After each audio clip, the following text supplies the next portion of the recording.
Siempre he sido un fanático de los ventiladores y ahora voy a presentar este ventilador personal. So I'm presenting to you this personal fan. We're going to see how it works. It can be used for the desk and the wall, escritorio y pared.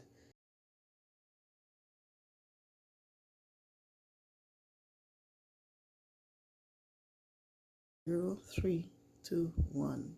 Of course, 1 will be the lowest speed, 2 the medium speed, and 3 will be the highest. Okay, so we have it plugged in. Turn it on 3 first.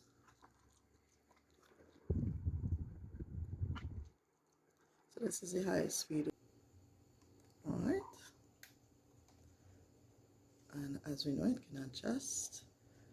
You just tighten at the side so that it will stay upright, or you change it according to the position you like it to be at. There's an adjustment on this side as well.